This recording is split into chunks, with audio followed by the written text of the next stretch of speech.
Hi guys, with me again Ati Kurniawan Yusuf, and in this video we're gonna talk about financial statement analysis. So we're gonna analyze financial statement together. If you are confused about what financial statement is, you can watch my two previous videos first about financial statement to give you understanding beforehand. Now let's talk about financial statement analysis. I have data of two companies that I will share to you. There are company A and also company B. Company A net income is $30 million, cash flow $10 million, debt $9 million. While company B, the net profit is $7 million, the cash flow $5 million, and the debt $2 million. If I ask you, according to you, which company is healthier or which company is better, company A or company B? Some of you may say that company A is better because the net income is higher than the company B. Some of you may say that company B is better than company A because the debt is lower than the company A. To answer the question which company is healthier or which company is better, we need ratio analysis. Ratio analysis is analysis of various pieces of financial information in financial statement to evaluate financial well-being of the company. One more time, ratio analysis is analysis of various pieces of financial information in financial statement to evaluate financial well-being of the company. There are 5 types of ratio analysis. First is liquidity ratio. Liquidity ratio shows the ability of the company to pay its current liabilities using its current assets. Second is solvency or debt management ratio. In this ratio, we're gonna analyze whether the company can meet its long-term debt or not, and how do the companies finance its asset, mostly using debt or mostly using equity. Third is asset management or efficiency ratio. We can know how efficiently a firm or a company use its assets. Fourth is profitability ratio. We can know how profitably does the firm operate and use its assets. And the last one is market value ratio. We're gonna know whether the company's stock price is undervalued or overvalued. So later on, after we find the ratio in a company, we can compare those ratios to understand whether the company is in good condition or bad condition. The question is that how can we compare the ratio? There are 2 ways. First is that we compare financial ratio of a company right now with the financial ratio of that company in the past. For example, company A. We look for the ratio right now and then we compare the financial ratio of company A last year. Second, we compare a company financial ratio with other company financial ratio in the same industry, or we just compare it with the industry ratio. For example, we compare the ratio of Bank A with Bank B. Those two companies are in the same industry, which is banking. Do you get the idea? Now let's take a look one by one of financial ratio types. First is liquidity ratio. As I mentioned before, that liquidity ratio indicates company's ability to meet its current liabilities. There are 3 main types of liquidity ratio. First is current ratio, second quick or asset ratio, and the third is cash ratio, whose formula you can see here. Liquidity ratio is supposed to be higher than 1. It indicates that the current asset is higher than the current liabilities. So the higher, the better. But if it is too high, it is also not good for the company because actually there is opportunity cost that the company can invest that current assets. Let's try to apply ratio formula directly in financial statement. First is current ratio. So basically current ratio want to compare current asset and current liabilities. So current ratio equals to current asset divided by current liabilities. In this financial statement, you can see that the current asset is $1,000 and then the current liabilities is $310.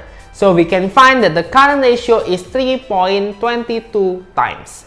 Industries show that its current ratio is 4.2 times. So I can say that current ratio of this company actually good because it is more than 1. So the current asset exceeds its current liabilities, but it is still less liquid than the industry. Second is quick or acid ratio. Quick or acid ratio equals to current asset minus inventory divided by current liabilities. Why do we need to deduct with the inventory? Because inventory is less liquid and might not be converted as cash when the sales goes down. Because of that, we try to deduct with the inventory. So in this case, we can find that the current asset is $1,000 minus the inventory is $615 divided by current liabilities $310. So we can find that the quick ratio is 1.24 times. Industry show that its quick ratio is 2.2 times. So it means the quick ratio of the company actually good because it is more than 1. The company has quick ratio 1.24 times, right? But it is still less liquid compared to the industry, which is 2.2 times. Third, cash ratio. So in cash ratio, we want to compare cash with the current liabilities. The cash is $10 and current liabilities is $310. We can find that the cash ratio is 0.032 times. Yet the industry show that its cash ratio is 0.06 times. Then how do we interpret this result? The cash ratio is less than 1. It means cash itself could not pay the current liabilities. Moreover, the cash ratio of a company is less than the cash ratio of the industry. That says that company is less liquid than the industry. Liquidity ratio. Are you clear?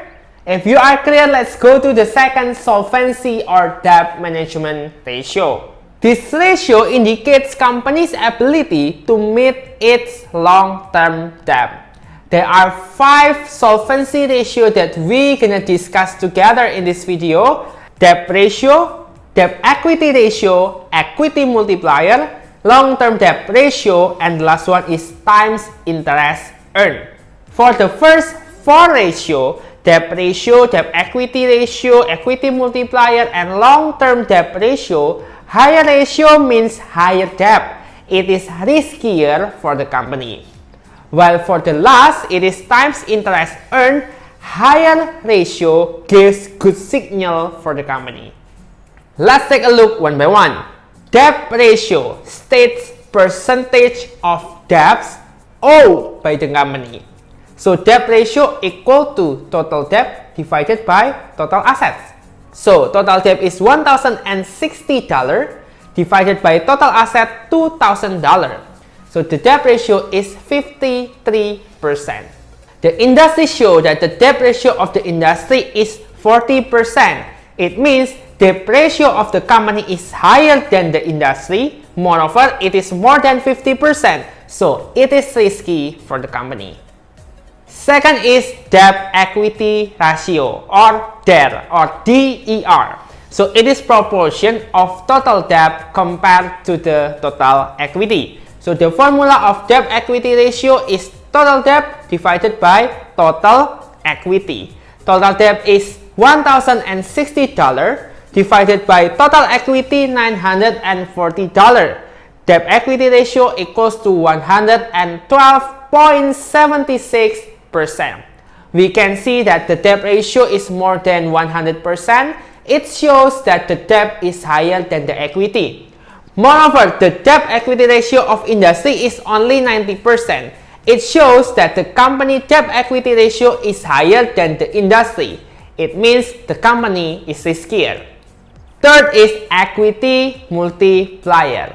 It shows portion of company asset that is financed by equity. Equity multiplier formula equals to total assets divided by total equity.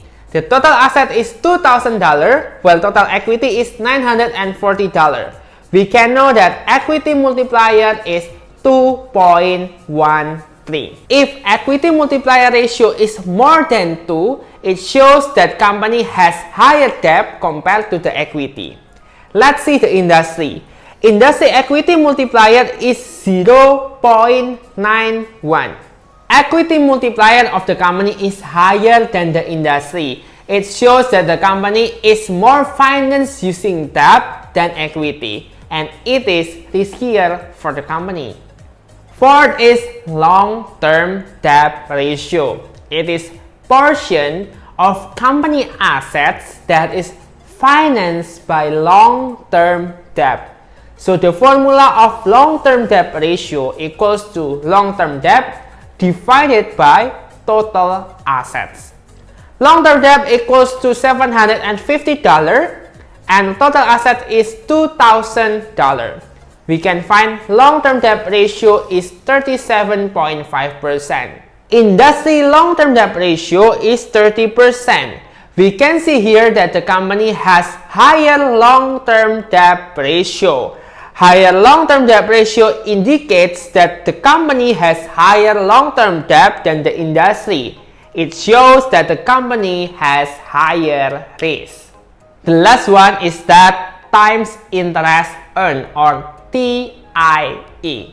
It shows how well the company can cover its interest expense. The formula is TIE equals to EBIT divided by interest expense. The EBIT and also interest expense can be taken from income statement. EBIT is $283.8 divided by interest $88. So we can find that TIE equals to 3.225 times. Yet the industry times interest earn ratio is 6 times. Times interest earn ratio that is more than 1 actually indicate that the company can meet its interest obligation, but its ability is still lower than the industry because the TIE of the company is lower than TIE of the industry. Well, you have learned about two ratios, liquidity ratio and solvency ratio. For the next three ratios, we're gonna discuss in the next video.